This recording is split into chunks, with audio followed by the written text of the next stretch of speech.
Hello students, today my topic is pre-tag. Pre-tag. Okay. Why it is used? Because when you display the text as it is, that is when you insert the space and blank line in the text of an HTML document and the browser does not interrupt these lines and space and do not display them in between the text. That means you write जैसा तुमने लिखा है वैसे का वैसे ही अगर output आता है, तो उस तरीके का आउटपुट अगर लाना है तो आप कौन सा टैग यूज़ करोगे? तब हम यूज़ करेंगे प्री टैग का यूज़. ओके, जैसे अगर मैंने फॉर एग्ज़ाम्पल एक प्री टैग यूज़ किया, प्री टैग लगाया, ठीक है, और उसके बाद हमको एक कोटेशन लिखना है. उस कोटेशन को मैंने लिख दिया early to bed, early to bed, early to rise, early to rise. फिर उसके बाद यहाँ इतना स्पेस दिया, then makes a man healthy, makes a man healthy, then comma wealthy and wise, wealthy and wise, sorry, wealthy and wise. अब देखिए, फिर इसके बाद then close pre-tag. ये कोटेशन लिखा है, इस कोटेशन को कितना स्पेस है यहाँ पर, कहाँ कॉमा लगाया है, इन्वर्टेड कॉमा लगाया है, फिर ये इतना स्पेस दिया, फिर आपका जो स्पेस है, फिर इसके बाद इतना स्पेस है. तो अगर आप प्री टैग नहीं लगाते और इसको लिखते तो वो नेक्स्ट लाइन में भी जो है वो भी नहीं आता, आपका उसी लाइन में डिस्प्ले हो जाता होता है. उसके लिए नेक्स्ट लाइन में डिस्प्ले करने के लिए हम क्या करते थे? BR टैग का लगाते थे. लेकिन यहाँ पर मैंने कोई BR टैग नहीं लगाया, लेकिन तब भी पे आप जब आउटपुट देखोगे तो वो नेक्स्ट लाइन में आएगा. क्यों आएगा? क्योंकि यहाँ पर हमने कौन सा टैग यूज़ किया है? प्री टैग यूज़ किया है. तो प्री टैग क्या होता है? एज इट इज़, जैसा आपने लिखा है वैसे का वैसा ही आपका आउटपुट डिस्प्ले होगा. दैट मीन्स आपका ब्राउज़र में, वेब पेज में जैसा आपने कोडिंग के टाइम उसमें दिया है, जितना स्पेस दिया है, नेक्स्ट लाइन में दिया है, जिस तरीके से लिखा है उसी तरीके का आपका ब्राउज़र पर भी डिस्प्ले हो जाएगा विदाउट नो चेंजेस. ओके, इसमें HTML डॉक्यूमेंट में ब्राउज़र कोई इंटरप्ट करता ही नहीं है. प्री टैग के अंदर लिखा है तो pre tag that means pre defined tag, आपने पहले से ही उसको डिफाइन कर दिया है और यहाँ पर प्री टैग हमने इसके कंटेंट के पहले लगा दिया और फिर कंटेंट लिखने के बाद हमने प्री टैग क्लोज कर दिया. तो आपका डेटा जैसा का जैसा आपने लिखा है वैसे का वैसे ही आउटपुट स्क्रीन पर डिस्प्ले हो जाएगा. ठीक है, नेक्स्ट लाइन में अगर दिया है तो वो नेक्स्ट लाइन में आएगा. नेक्स्ट लाइन को करने से पहले कुछ स्पेस है तो वैसे ही स्पेस रहेंगे, जहाँ जहाँ आपने स्पेस दी है वहाँ वहाँ उसी तरीके स्पेस रहेंगे, कोई चेंजेस नहीं होगा. That is the pre tag. यही क्या है? आपका प्री टैग है. Pre tag that means pre formatted tag. इसको कह सकते हो, आप कह सकते हो प्री फॉर्मेटेड टैग. क्या कह सकते हैं? प्री फॉर्मेटेड टैग्स या pre defined tags. Pre formatted tags मतलब पहले से ही इसको प्री फॉर्मेट कर दिया गया है. ओके, समझ में आया ये चीज़? ठीक है. Okay, so next topic is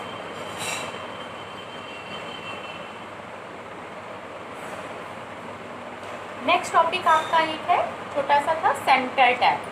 centre tag, देखिए आप सेंटर टैग का यूज़ ना करके आप अलाइन एट्रीब्यूट का यूज़ करके भी, चाहे वो HR में यूज़ कर रहे थे अलाइन एट्रीब्यूट, या किसी हेडिंग को अगर आपको सेंटर में लिखना है तो हेडिंग के अंदर आप अलाइन एट्रीब्यूट यूज़ करके उसका अलाइनमेंट सेंटर दे रहे थे. लेकिन यहाँ पर सेंटर टैग का यूज़ करके भी आप कंटेंट को, पर्टिकुलर किसी वर्ड को, पर्टिकुलर किसी हेडिंग को, पर्टिकुलर किसी पैराग्राफ को भी सेंटर में ला सकते हैं. जिस भी वर्ड को, जिस भी हेडिंग को, जिस भी कैरेक्टर को, जिस भी पैराग्राफ को आपको सेंटर पे लाना है, अगर आप अलाइन सेंटर नहीं यूज़ करते हो एट्रीब्यूट, तो आप सेंटर टैग का यूज़ करके भी ला सकते हो. सिंपल हम लिख क्या देंगे? सेंटर. और इसके बाद अगर आपकी हेडिंग 1 जैसे सेंटर में लाना है तो हेडिंग 1 लिखा, देन हेडिंग 1 को आप डिस्प्ले दोगे, फिर उसके बाद हेडिंग 1 क्लोज होगी पहले, फिर सेंटर क्लोज हो जाएगा. ठीक है। तो सेंटर दैट मीन्स आपका क्या है, सेंटर टैग से क्या होता था, कंटेंट आपका सेंटर में डिस्प्ले होता था, इसीलिए सेंटर टैग लगाते हैं। तो अलाइन टैग का यूज़ करके भी सेंटर टैग लगा सकते हैं, या फिर सेंटर टैग का यूज़ करके भी लगा सकते हैं सेंटर। हम अभी तक अलाइन के अंदर सेंटर लिख ले रहे थे ना, जैसे अगर हेडिंग 1 को सेंटर करना है तो H1 फिर क्या यूज़ कर रहे थे, अलाइन एट्रीब्यूट यूज़ कर रहे थे और उसके अंदर लिख रहे थे सेंटर, फिर हेडिंग को और फिर H1 को क्लोज कर रहे थे, यही कर रहे थे। लेकिन अगर आपने अलाइन एट्रीब्यूट नहीं यूज़ करना है तो आप क्या कर सकते हो, सेंटर एट्रीब्यूट, सेंटर टैग का use, centre as a tag भी है, उसको लिख दोगे पहले, फिर H1 हेडिंग लिख दोगे तो भी आपका कंटेंट क्या हो जाएगा, सेंटर में डिस्प्ले हो जाएगा। ओके,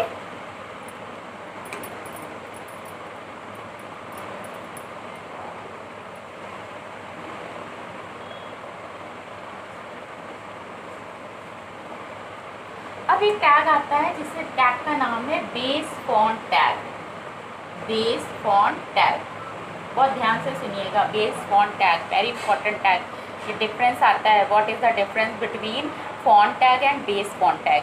देखिए आपने इसके पहले पढ़ा था फॉन्ट टैग। फॉन्ट टैग के 3 एट्रीब्यूट थे, कलर, साइज और फेस। अब बेस फॉन्ट टैग आ गया, बेस फॉन्ट टैग के भी 3 एट्रीब्यूट है, कलर, साइज, फेस। तो हम लोग बेस फॉन्ट टैग का यूज़ क्यों कर रहे हैं, जब फॉन्ट टैग का यूज़ ऑटोमेटिकली हमने पहले से किया था। डिफरेंस क्या है, डिफरेंस ये है कि फॉन्ट टैग में हम पर्टिकुलर टेक्स्ट को, पर्टिकुलर पैराग्राफ को, पर्टिकुलर वर्ड को, पर्टिकुलर कैरेक्टर को, अगर आपको उसकी फॉर्मेटिंग सेट करनी है, उसमें अप्लाई करना है font colour, font size and font face, तब आप यूज़ करते थे फॉन्ट टैग का। सॉरी।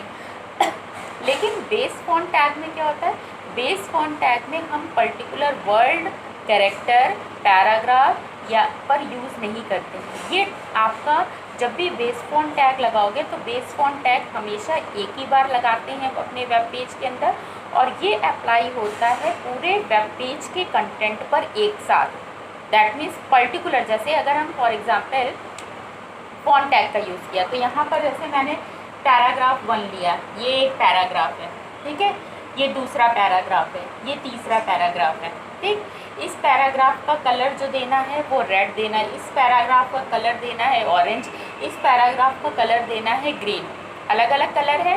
तो आप क्या करते थे, आप फॉन्ट टैग का यूज़ करते थे, फॉन्ट कलर रेड, और फिर आपने लिख दिया पैराग्राफ, पी टैग, और फिर पैराग्राफ को लिखा आपने, और फिर पैराग्राफ टैग को क्लोज किया, देन आपने फॉन्ट टैग को क्लोज किया, ठीक। फिर दूसरा पैराग्राफ लिखना था तो then again write font, size भी देना है तो साइज एट्रीब्यूट का भी यूज़ कर सकते हैं, फेस देना है तो फेस एट्रीब्यूट का यूज़ कर सकते हैं, कलर ऑरेंज दे दिया, देन पी और देन राइट पैराग्राफ, और फिर उसके बाद P tag close, then font tag close, है ना। फिर इसके बाद third paragraph, then again write font colour green, then start paragraph tag, then write paragraph, then close paragraph and then close font tag. तो यहाँ पर क्या हो रहा है, पर्टिकुलर पैराग्राफ में आप अलग अलग font colour, font size, font face apply कर रहे हो, ठीक। यहाँ पर अलग है, यहाँ पर अलग है, यहाँ पर अलग है, रोज हो रहा है। लेकिन बेस फॉन्ट में क्या होता है, बेस फॉन्ट हम हमेशा एक बार ही यूज़ करते हैं और ये पूरे वेब पेज में अप्लाई हो जाता है, it apply on the whole web page. But font tag apply in a particular text, particular paragraph, particular character, particular word. Okay, इसको कैसे लिखेंगे आप, बेस फॉन्ट, अगर आपको पता है कि सभी में हमको एक ही चीज़ अप्लाई करनी है, नो डाउट आपको पूरे पेज में एक ही तरीके की फॉर्मेटिंग रखनी है, अलग अलग फॉर्मेटिंग नहीं रखनी है, तब हम क्या लिखेंगे, बेस फॉन्ट टैग लिखेंगे। बेस फॉन्ट टैग के भी 3 एट्रीब्यूट हैं आपके, ये भी विदाउट एट्रीब्यूट यूज़ नहीं होता था। जैसा फॉन्ट टैग आपका फॉन्ट अकेला टैग यूज़ नहीं कर सकते थे, उसके साथ आपको उसके एट्रीब्यूट का यूज़ करना कंपलसरी है। चाहे आप कोई भी एट्रीब्यूट यूज़ करिए, चाहे आप कलर यूज़ करिए, फॉन्ट कलर या फिर साइज़ या फेस, लेकिन तीनों में से कोई भी एक एट्रीब्यूट को यूज़ करके ही आप फॉन्ट टैग का यूज़ करते हैं। उसी तरीके से बेस फॉन्ट टैग है, इसमें ये एम्पटी टैग होता है और फॉन्ट टैग आपका क्या है, कंटेनर टैग है। ये एम्पटी टैग इसलिए होता है क्योंकि ये अप्लाई हो रहा है होल पेज पे, आप इसको क्लोज भी कर दोगे तो भी आगे के पेज में भी ये अप्लाई होता चला जाएगा, इसलिए ये एम्पटी टैग होता है। इसको लिखेंगे, इसका भी एट्रीब्यूट क्या है, साइज़ है,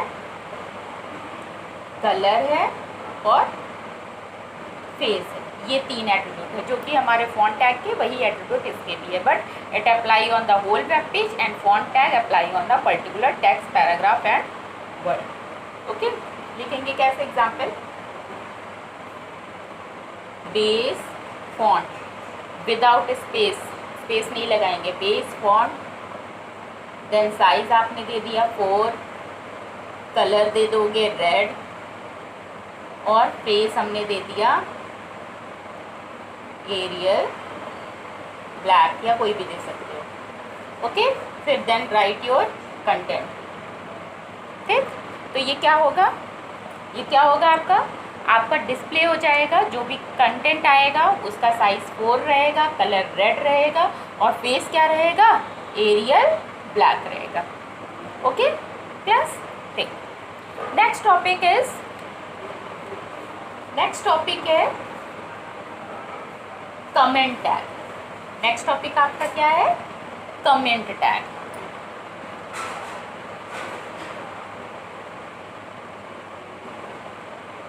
कमेंट टैग का क्यों यूज़ करते हैं, देखिए कमेंट टैग हम यूज़ करते हैं जैसे अगर कोई कोड लिख रहे हैं, हाँ, अब उस कोड को हमको बताना है, उसको इंडिकेट करवाना है कि this content is use for this matter, कोई भी मैटर बता दिया कि ये इसलिए यूज़ हो रहा है, ठीक। तो उस चीज़ को वहाँ पर कोडिंग के टाइम पर आपको दिखाने के लिए, कोडिंग के टाइम पर आपको डिस्प्ले कराने के लिए आप क्या लगा दोगे, कमेंट टैग का यूज़ कर दोगे। लेकिन कमेंट टैग जो भी लगाओगे उसका आउटपुट आपको ब्राउज़र विंडो पे नहीं दिखाई देता है, ब्राउज़र पे कोई भी इफेक्ट नहीं आता है, सिर्फ और सिर्फ कोडिंग पर ही हम इसको यूज़ करते हैं। जैसे अगर आप कोई भी प्रोग्राम बना रहे हो, कोई भी बड़ा प्रोग्राम है, ठीक है, अब वो उस पर आप क्या करते हो, एक एरो खींच के बता देते हो, this program is for addition, this program is for multiplication, this program is use for subtraction, this program is use for divide, ठीक। तो हमने क्या कर दिया, वो उतने हम समझ जाते हैं कि इतना प्रोग्राम किसके लिए, एडिशन के लिए, इतना प्रोग्राम मल्टीप्लिकेशन के लिए, इतना डिवीज़न के लिए है, इतना सब्सट्रैक्शन के लिए, ठीक है। इंडिकेशन क्या दे रहा है हमने, वहाँ पर जो हमने एरो करके उसको डिनोट कर दिया है उस वर्ड को, ठीक। तो वो that is a comment tag. इसी तरीके से हम अपनी कोडिंग में भी क्या लगा देते हैं, कमेंट टैग लगा देते हैं। तो कमेंट टैग लगाने पर रीडेबिलिटी बढ़ जाती है, उसकी इन्हांस हो कर जाती है उसकी रीडेबिलिटी। तो रीडेबिलिटी को इन्हांस करने के लिए डॉक्यूमेंट में हम यूज़ करते हैं कमेंट टैग का, ठीक है। But comment tag will be ignored and will not be displayed in the browser window. Comment tag का कोई यूज़ डिस्प्ले नहीं करता है, कोई भी आपने जो भी कंटेंट लिखा है वो आपका डिस्प्ले वेब पेज पे नहीं करेगा, सिर्फ और सिर्फ कहाँ करेगा, कोडिंग के टाइम पर, जहाँ पर टेक्स्ट एडिटर है उसके अंदर ही आप उसको लगाते हो।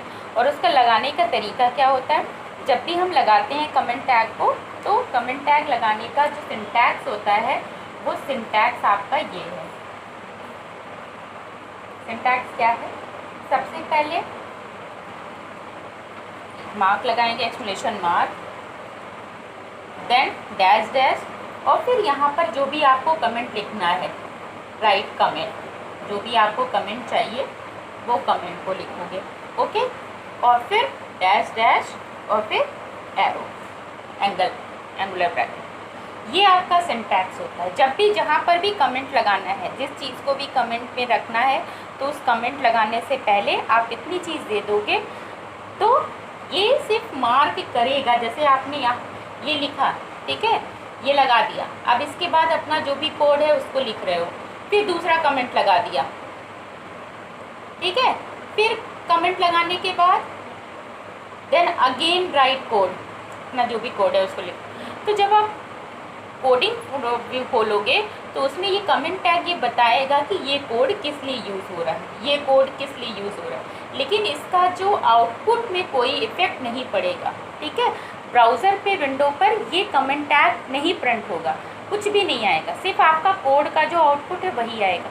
कमेंट टैग सिर्फ और सिर्फ कहाँ के लिए यूज़ होता है, सिर्फ नोटपैड एडिटर, दैट मीन जो आपका टेक्स्ट एडिटर होगा उसमें यूज होगा। तो comment can also be given on A web page for explaining the HTML code which help people in reading and editing the documents in future. In future that means आपको अगर future में कुछ भी editing करना हो तो editing करने से पहले आपको ये पता होना चाहिए कि ये कोड है कहाँ। तो ये कोड है कहाँ, उसके लिए हमने क्या लगा दिया, कमेंट लगा दिए। तो कमेंट से आपको आइडेंटिफाई हो जाएगा this code is here, this code is here. तो आप क्या कर सकते हो, उसमें ईजिली आपको जो भी एडिटिंग करना है उस एडिटिंग पर वहाँ पर आप जाके उसकी एडिटिंग कर सकते हो। लेकिन अगर कमेंट टैग नहीं लगा होगा, पूरा ऐसे ही कोड लिखा होगा, तो उसमें तुमको उस चीज़ को फाइंड आउट करने में बहुत प्रॉब्लम होगी। लेकिन उसके पहले अगर कमेंट टैग लगा है तो आप इजीली उस चीज़ को फाइंड आउट कर लोगे।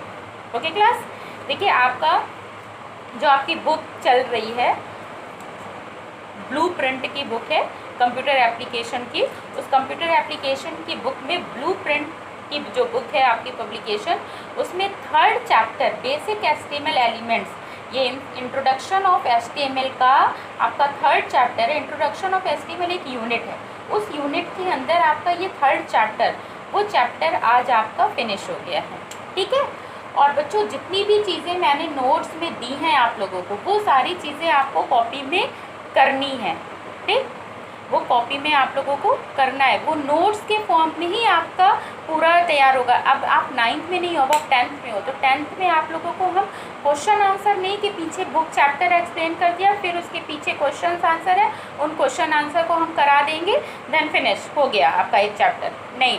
इसमें हमारे जो भी सिलेबस में जितने भी टॉपिक हैं उन सभी टॉपिक का हम नोट्स देंगे, क्योंकि ये आपका बोर्ड है, बोर्ड में कहीं पर भी कुछ भी क्वेश्चन पूछा जा सकता है। तो आपको क्वेश्चन जो पीछे दिए गए हैं सिर्फ उन्हीं तक लिमिटेड नहीं रहना है, आपको हर एक टॉपिक क्लियर होना चाहिए।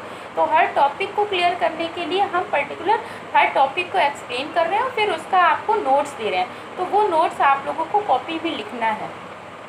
ठीक है, तो वो 9th वाली जो आप कई बच्चे ने मुझसे पूछा है क्वेश्चन कि मैम इसको क्या कॉपी में करना है, ये आप सिर्फ एक्सप्लेन कर रही हैं, बाद में हमको क्वेश्चन आंसर करना है। नहीं, क्वेश्चन आंसर नहीं करना है, यहाँ पर आपकी जो नोट्स प्रिपेयर होगी वो इसी तरीके से टॉपिक वाइज हम एक्सप्लेन करेंगे और उस टॉपिक को ही हम लिखवा देंगे। वही आपकी क्वेश्चन आंसर भी उसी के फॉर्म में ही पूछे जाएंगे। आपकी नोट्स प्रिपेयर रहेगी तो आप क्वेश्चन आंसर का भी ईजिली आंसर दे सकोगे। ओके क्लास, तो ये आपका 3rd चैप्टर खत्म हो गया है, फिनिश हो गया है।